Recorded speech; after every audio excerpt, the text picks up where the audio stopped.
almost that way. I was showing up an hour early. So my next guest is a personal friend and somebody who also was there when I was in the industry trying to break in. I had already broken in, and I had already gotten in as a journalist writing for Wizard, and I was trying to make the transition over to be a comic book writer. And he was editing some of the titles that I thought were really terrific because he had come over from Vertigo and he brought a lot of that sensibility over to Marvel. And I was really disappointed to see him leave, because not just because of the comic titles he was editing, but because of the integrity all the books had. They were all really solid. The stories you could always count on to be intelligent and energetic and fun. But he's since moved on to be a very successful freelancer and actually a very sought-after writer. And if you ever have a chance and see his name on any books, he does have a lot of stuff out these days. Definitely pick it up. So please welcome Stuart Moore.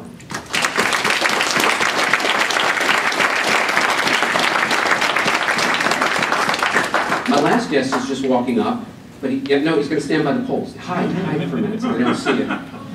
I first met this guest when I was a small independent publisher trying to put comic books out, and I was working with the monolithic Diamond.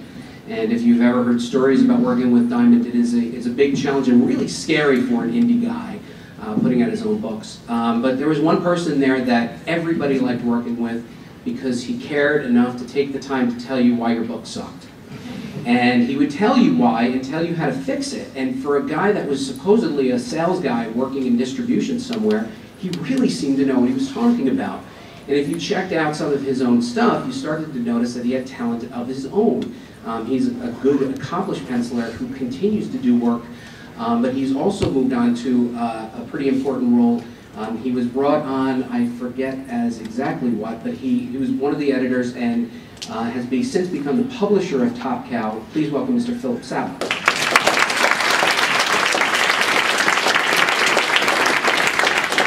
So the way we usually do it, since this is the first panel, everybody's still a little bit on the shy side, I'm going to start off with some questions. But if you do have questions, there's a microphone in the back of the room. You can come on up here. You can stand next to me, whatever you feel good about. But if you do have a question, make sure you raise your hand because this is your time. Do you want to stand up? We're good. Taller than me. Everybody's taller. That's why I stand over here.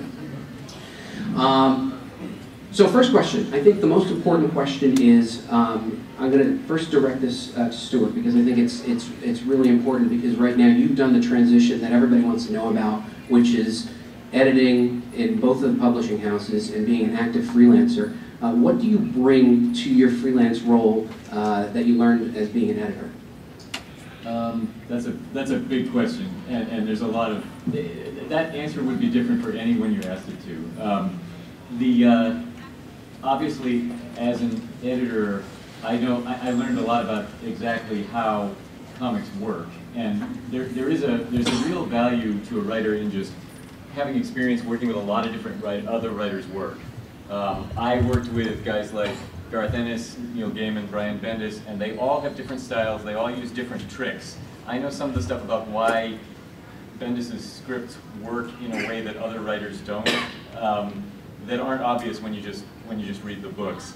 So on a craft level, you just pick up all kinds of stuff. Obviously, I knew a lot of people in the industry. That said, when you leave a staff job, the way I do, and you decide to go freelance, you really are sort of starting over at ground level to a great degree. And I always tell people the fact that I knew a lot of people in the industry meant I could get my calls answered, but it didn't really necessarily get me work. And I went out of my way to write for everyone. I did indie stuff. I did a series for Tokyo Pop. I did all kinds of things in order to get my name around and to show what I could do. So that was important in terms of. And I have also, I've kept my hand in, I've done freelance editing for Virgin Comics, and I can't talk about it yet, but I'm talking to one of the major publishers about a weird freelance editing gig that made Like how weird, like really? Like really. Your tentacles? Weird. Your feet are bound? So I guess the answer is, the more you get around, the more skills you pick up, and it helps you sometimes in very unexpected ways. Now, Philip, similar question. I mean, you came from a very unique background, which is most people didn't work at Diamond, and yet you saw things that no one else saw. You saw the worst. You told us why some of our books weren't going to make it into the catalog, and why some of our books had sold better than others, and we were surprised at those sales. What do freelancers need to know, particularly about writing and editing, that you learned at a Diamond that you brought to Top Cow that you can help elaborate for the students here? Well, I mean, I think, you know, my perspective coming out of Diamond is you realize that I think most people think that when you're creating a book that that's kind of the hard part. You know, you get through writing and sometimes you're also drawing it, or you're working with, you know, an artist, and oftentimes on your first book there's no outside editor, you're kind of your own editor. So you get through that whole process, you kind of, you know, stumble through figuring out how to letter a book, and you realize that it's not as easy as it looks. And you think, oh, great, that's it, I'm done now, right? And that's really the beginning of your job. You know, like publishing a comic, particularly self-publishing, but even if, you know, you're lucky enough to get your book picked up by a mid-size or you know, small publisher, that's when your hard work starts, which is promoting yourself as a brand and promoting the book as a brand. You know, so I spend a lot of time kind of explaining to people, like, look, you can't just, this is not an industry where if you build it, they will come. You know, you have to tell people why they want what you're putting out there and why it's worth picking up, because look, the reality is that Marvel and DC both publish over 50 books a month. Then you throw in mid-sized guys like Dynamite, Boom, IDW, and pretty quickly you're approaching Image, you know, Dark Horse. You're approaching somewhere in the neighborhood of 200, 300 books on the stands on any given month, and most customers that walk in to a comic shop have somewhere between 20 or 40 bucks that they're going to spend. It's tough. It's interesting because it's easier in some ways now. You know, there's less of a kind of a, even Diamond as a gatekeeper. You know, like now you can go and you can publish on the web, you can self-publish. God knows there's enough conventions around this country where if you wanted to, you could just spend the entire year on the road hand selling your book. But the reality is that you're competing with a much bigger, you know, once the barrier for entry drops, the pool of people that are trying to make it grows. So that's kind of the tough part. And it's tough for established publishers, you know, like Top Cow fights for every single customer we have. We've been around 20 years. Yeah, Joey, I think one of the things, as I said in the beginning, I think the way I really got to know you was because you did take the time to give people feedback. At least you gave me feedback, and you did a handwritten note, and I think that was pretty huge. I think there was also beer involved. Subsequently, yeah. But what do you see about pitches that grabs you when people are pitching? I mean, the hall, every one of these people has an idea or a portfolio that they want to put in front of you. What catches your eye? I don't entertain pitches. I can't speak to what the company does, but I was really touched by that, by the way. But I don't do that as much as I used to. I can't, for many reasons, I can't look at pitches or unsolicited stuff anymore, okay. Which is unfortunate. Usually I try to turn that process around, and I'm always looking at people's work, and I'm always on the hunt, but I prefer to be select. I prefer to go to that person. That person usually has made some kind of noise or has some kind of web presence, or they're known to me through some third party. Right. That's generally how I do it, and that's how I like to approach people. And I like to approach people. I ask for recommendations a lot from other writers. I ask for. I tend to beat bushes in the animation business, or legitimate publishing, or legitimate publishing. But just touch on that one second. I think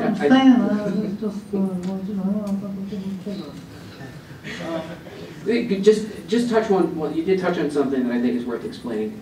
Why do you not just take general submissions and or from writers in the wild? Why I don't? Yeah.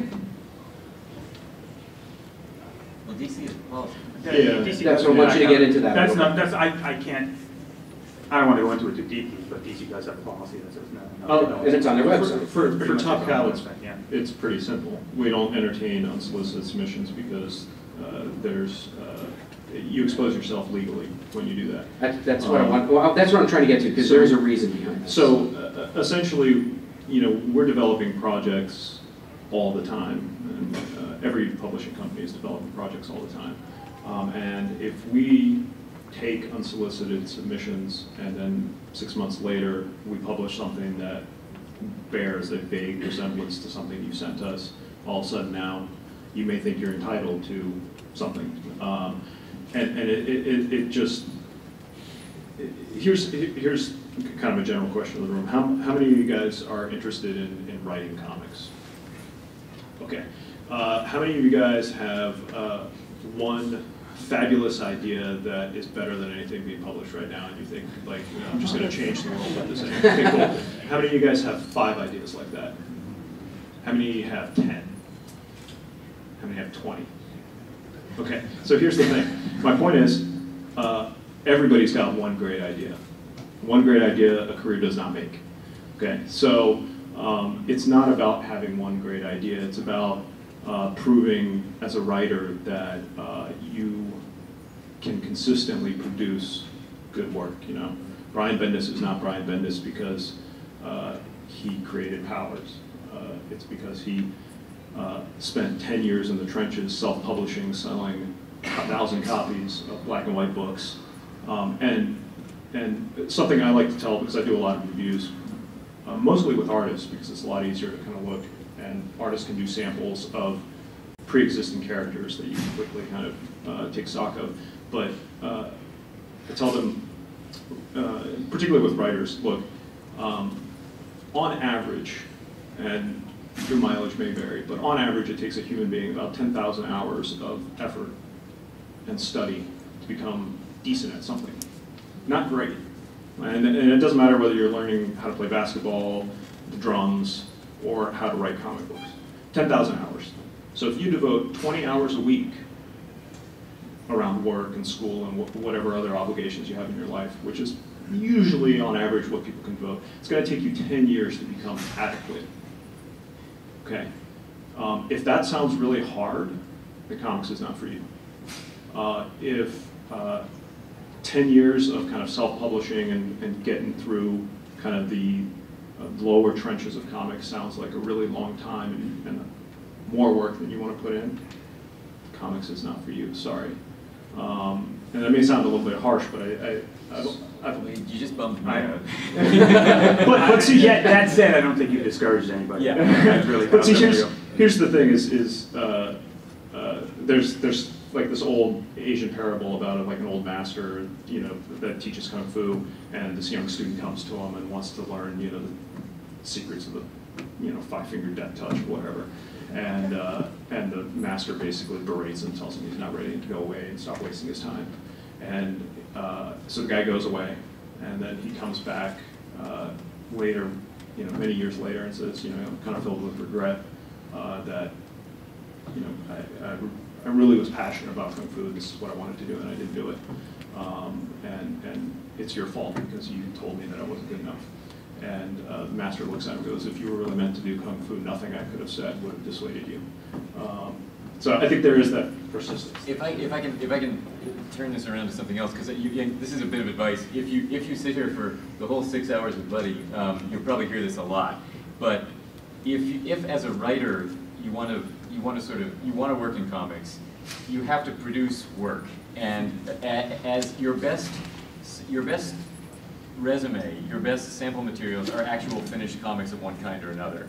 And that may mean hooking up with artists who are friends of yours, it may mean finding people on the web, it may mean putting stuff up online. It's best, one way or another, to have printed copies to show around. I mean, still, it distinguishes you a bit from everything else that's out there. Obviously, you don't want to put forth work that presents you in a substandard or negative light, but that's what you have to do. You cannot get work in the industry by sending pitches around. It just doesn't work that way. You have to show what you can do first, and that's harsh. But there are a lot of people trying to do this, and there are a lot of people already established. And this isn't a growth period in the economy in general. So there are people, both DC, Marvel, I'm sure Top Cow have people already who they go to, and you have to convince them that you're worth them knocking somebody else out of a slot, which is tricky. It's difficult, but the best way to do it is to show what you can do, and you have to do it over and over and over again. That's it. And I read comics. People send me their comics. Yeah. You read I comics? read them. Oh man, I read them. But I read them like crazy. I love comics, and I free ones, better yet. But you know, I go to Jim Hanley's and I scour the racks. I scour the indie racks. I scour the mini comics racks. I love that stuff. But you I even have a said big old shopping bag full of nothing but mini comics. It's pretty embarrassing, actually. What is this? My wife says, "What's the matter with you?" I have a lot of problems in that regard. But I really am just voracious about reading and enjoying comics, and I would like to enjoy yours. But I think Stuart brought up a really good point about hooking up with an artist who is genuinely good and will show you in the best light, because if the art is really poor, no matter how good the script is, it will just not come across. And I'm sure you've gone to your local comic book store yourself and seen many comics on the rack, at which you just go, oh man. You do that, and don't be that guy. You know, whatever it is that is in your peripheral vision, you make that decision in something like a nanosecond. And Yeah, you don't need the most polished artist necessarily. not really, somebody but good. I had an interesting experience. I teach at the School of Visual Arts, and one of my students actually came up to me and said, "So how do you become a comic book editor?" I don't think I write or draw that well, but I'd like to be in comics. And you're majorly untalented, and you're in comics. How did you get in? I said, well, you know, here's what you want to do: is you want to demonstrate some kind of, you want to edit something, essentially. You want to demonstrate some taste. You want the book to look good. You want to see that some kind of brain power went into it. You want to see that it's something that's worthwhile and that somebody would actually spend money on. You want to make it look good. And I know we've all had the experience of going into the store and seeing something that, what is that? But you make that decision in a nanosecond. I mean, people have little channel changers, and they're more than glad to change them on you in a heartbeat. So you can't be that. I get a lot of stuff. I'm happy with a great deal of it. I'm not as happy with some of it. I just think, oh, gee, this is just such an effort to so little return. Yeah, I feel so badly, but because I think you have to just sort of exercise some brain power into the packaging of the thing and what it looks like, and if it's any kind of leave behind or if it's any kind of comic, the salesmanship starts there. I have an opinion. I think that just because you've done it doesn't mean you should necessarily put it out on the shelf either. I mean, how do you guys feel about people that take something that's, I don't know, 8,000 hours away from being done? I mean, what's your take? Are they helping their career? Are they hurting their career? What do you think is sort of the net on something? That's a giant fly right there. Kill that thing. I don't think they're helping their career, but it's sometimes hard to get perspective on that sort of thing too. Like Yeah. you need other opinions, and that may mean showing it to friends. It may mean sending it around, or it may mean just looking at putting it down for 3 months, picking it up again, and going, ugh, like, you know. But it's hard to tell sometimes. Yeah, and I think you know, there's definitely value in taking like a low-run ash can around to conventions, showing it to people, soliciting feedback, and understanding that, you know, everybody's busy. So you take 100 copies to a convention, you give them all out, you might get 10 people that actually get back to you with some thoughts. And I think the other, you know, kind of great equalizer of, you know, this age is, you know, you put stuff up on the internet. You know, like it doesn't cost anything to create a WordPress blog.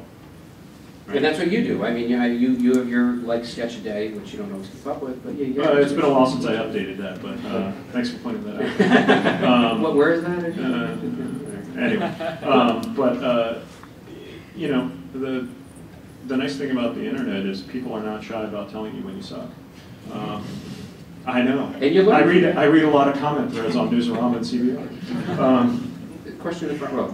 Can you stand up and talk exceedingly loud for the people back there as well? Well, my question would be, if you guys, you know, like reading stuff, how is the best way to get it to you? If you don't have in distribution in large cities like Jim Hanley's or, you know, Midtown Comics, if you're in Buffalo and you have a local small comic book store, you can maybe get a few copies out, and then internet where there's billions of, So the question was, is if you've made your own, maybe ash can or mini comic. Has the post office shut down? I don't think it has. Well, then, there's a big, Maybe on Saturdays. It's a couple months or so.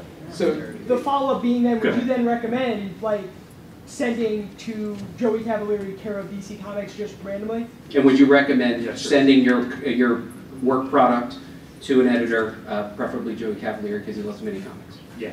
So just like the address of like the masthead? Yep, you bet. Yeah, and obviously, you can. It's easy enough to sort of go through the various companies' comics and see. You can actually get a sense of which editors are doing kinds of work that match up with yours, or which ones might like your stuff. If you just look at genres and sensibilities and things like that. You can do that. And the other thing is, honestly, you know, editors may not read everything that comes across their desk except for Joey. But It's sad, but you know, Someone has to. I have no place to go.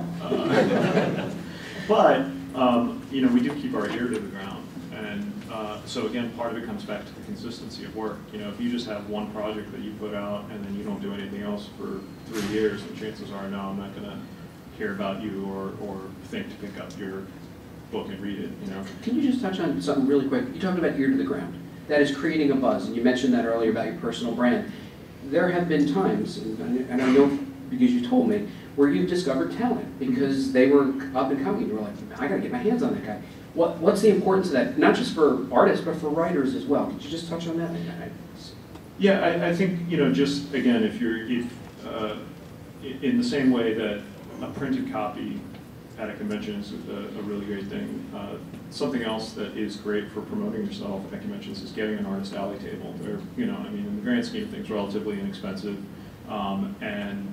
Trust me, there's nothing better than an editor hearing from somebody else, oh, have you checked out such and such mini comic, or have you checked out this self-published thing? It's really great, you know, like he set up here, you know, like, and I think also, you know, something that Joey touched on is that if you can find an up-and-coming artist that has some real, I don't know, it factor to their drawing, he doesn't have to be completely polished. Obviously, if he was completely polished, he probably wouldn't be willing to work with you for free. But there's we can all tell. You know, you walk by and you look at artists in Artist Alley, and there's something exciting about some guys, and then there are other guys that are like, oh, that guy's competent, but you know, there's nothing really exciting. But if you can get that. Art is such a great way of getting people's attention, you know. In the same way that you walk into a comic shop and there's, you know, 500 books on the shelf and something catches your eye.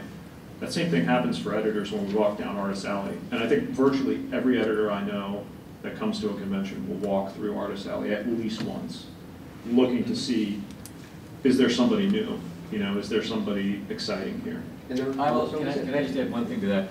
You talked about artists willing to work with you for free. Another option, and I still do this sometimes, is if there's an artist, particularly a professional artist who's a bit underemployed, or even a new person who you think is good, it is worth paying them a little bit out of your pocket if you can afford it. I had a graphic novel called Shadrach Stone, which I'm actually selling at my table. What was the table? It was actually G17. It's $20, marked down to 12 at the show. But the artist is a guy named John Proctor, and we almost did a Wolverine story together, and that fell apart. And we started talking about an original project, and I paid him a very little amount of money. It was $50 a page to do what wound up being about half of the graphic novel. And that was enough for us to place it with a publisher, Penny Farthing Press, who actually paid a very nice rate to him, as it turned out. And he was able to finish and actually redraw a lot of it and improve a lot of it. But it was, that investment on my part was completely worth it because it paid off both monetarily and in terms of just getting this rather ambitious piece of work finished and picked up by a publisher. Yeah, it So makes that's- people less sore about making changes. It makes people It also encourages them to actually get the work done and get it finished. Sir, with the hat, you go there. My issue is, I've actually self-published my own comic books. I've done it for over 12 years now. I guess there's a couple things that are an issue here. Like, I'm a writer, and I've been pretty much pounding the pavement for about 5 years now in New York City when I moved here from out of the country. And I'm not naive, and I knew that I was going to have to do a lot of work for free. And I have been doing that, but I guess to a point where, like, I'm wondering when is that crossover when you start to ask for a fee to provide work.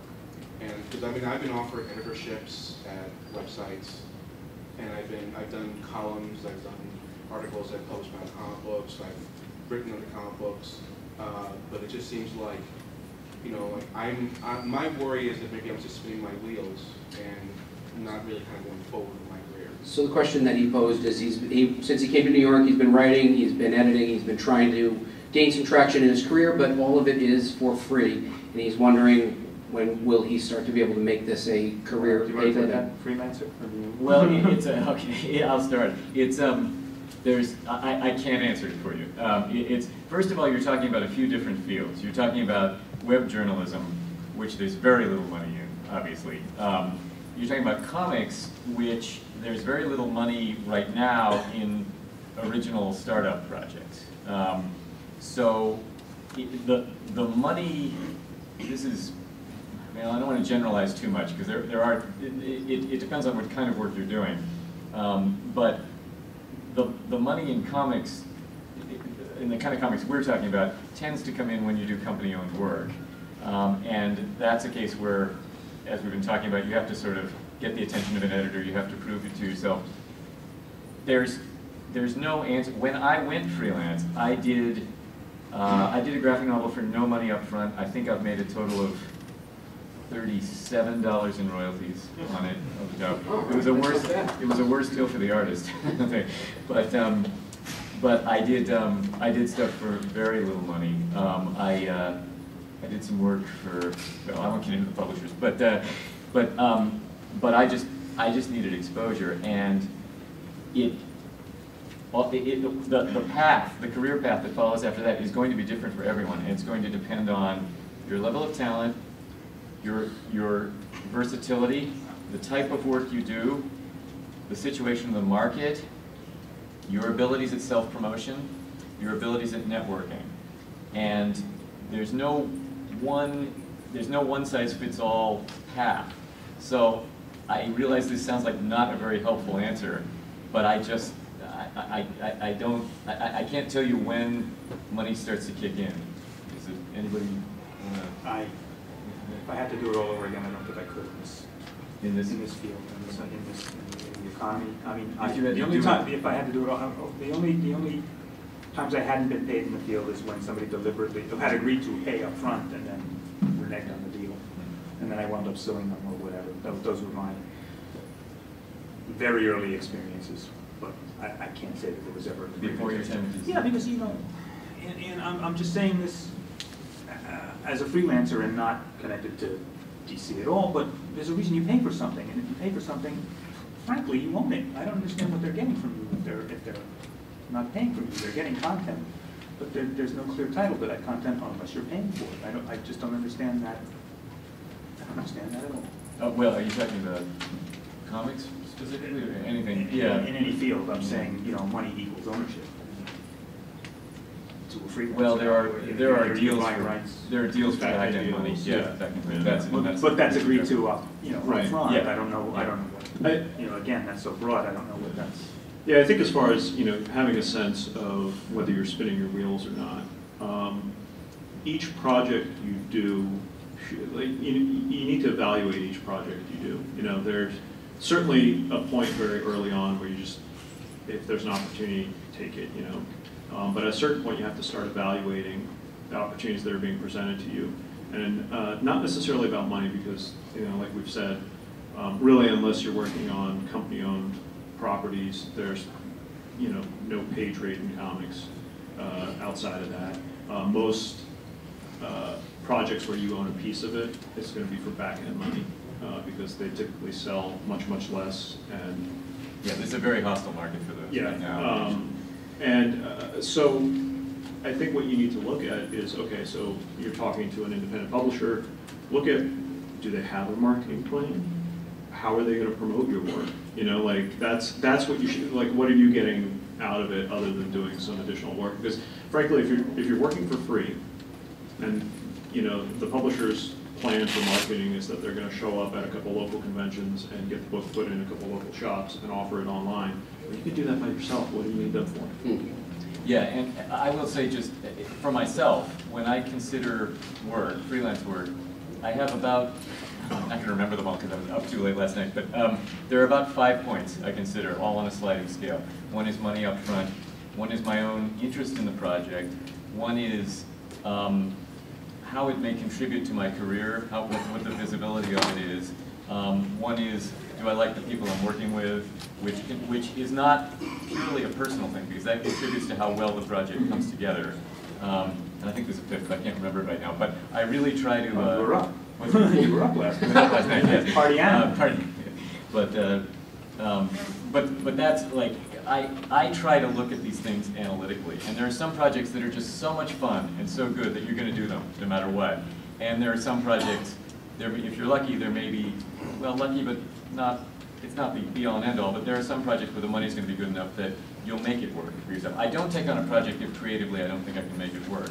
But there are some that are a bit of a stretch for me. Well, and one other real quick thing is, you said you're based here in New York. This is probably the #1, comic culture city in the United States, right? So there are, what, 24 really fabulous stores just in Manhattan that do signings and events on a regular basis. Those are opportunities for networking, and I think what most people make the mistake of is assuming that networking means you show up and you start badgering, Joey for work and telling him why you're the greatest and this thing and that thing. And I think what networking actually is going to a place where there's going to be other people in the industry and establishing relationships. And that works the same way you establish relationships in any other part of your life. You need to find common interests, you need to find something to talk about.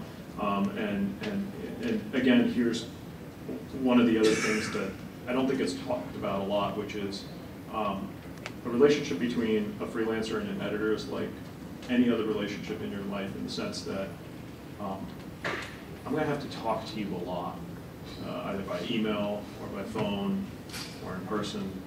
I don't like you. It doesn't really matter how talented you are. You have to be able to hold an actual conversation. If you're really awkward and nervous, and some of us are, you have to work on that. Because if I have the choice between hiring somebody that I enjoy talking to on a daily basis and is good, versus somebody who is equally as talented but I can't hold a 5-minute conversation with, I'm going to hire the guy I like. And that's true in any industry, but particularly entertainment, I think. And especially in terms of self-promotion, some people obviously are very good one-on-one people.